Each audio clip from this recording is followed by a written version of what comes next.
Le mystère des données. Premier mystère des données veut dire tout un chrétien qui n'a pas cette vie de données, il n'est pas converti. Si quelqu'un s'appelle chrétien, qui n'a pas cette vie de données, il n'y est pas encore chrétien. Ah, c'est le premier mystère dans le fait des données. Je peux aller loin. Le mystère des données, ça fait partie de la vie chrétienne. D'où il vient le nom chrétien que tu portes aujourd'hui, que il porte. C'est Antioche. Au chapitre 11 de Actes des Apôtres, verset 26, la Bible dit que c'est Antioche qu'on fit appeler les premiers disciples, les chrétiens. Donc, il veut dire les disciples de qui? Les disciples de Jésus. Donc, qu'est-ce qu'ils ont vu en eux? Et puis, on attribue appellation chrétienne, attitude de Christ. Les gestes et faits de Jésus. Les marches, les faits, de dire, attitude, réaction de Christ. C'est ce qu'ils ont vu en eux. Et automatiquement, on attribue le nom chrétien. On ne peut pas être chrétien aujourd'hui ne pas avoir cette attitude. Donc, on ne peut pas être chrétien ne pas avoir les gestes et faits de Christ. Au chapitre 3 de Jean 3, au verset 16. Il dit ça, la Bible que Dieu a tant aimé le monde, il a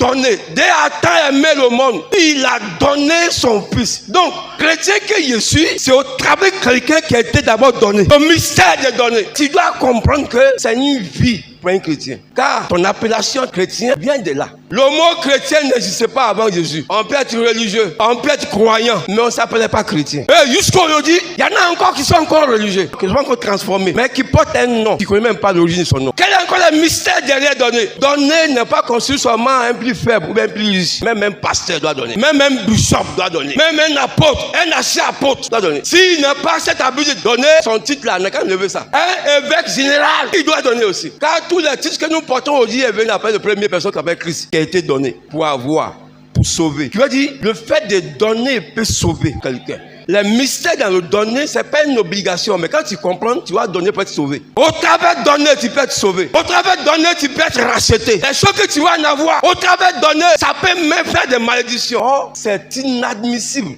de s'appeler chrétien ne pas avoir l'attitude de donner. Soit on manque de connaissances, soit on refuse catégorique. Et tu ne donnes pas n'importe quoi. Maintenant, qui doit recevoir ce qu'on donne? Si tu donnes au mauvais endroit, n'attendez rien. Donc quand tu donnes là où il ne faut pas, quand tu demandes, tu n'en reçois pas. Parce que tu déposes là où il ne faut pas déposer.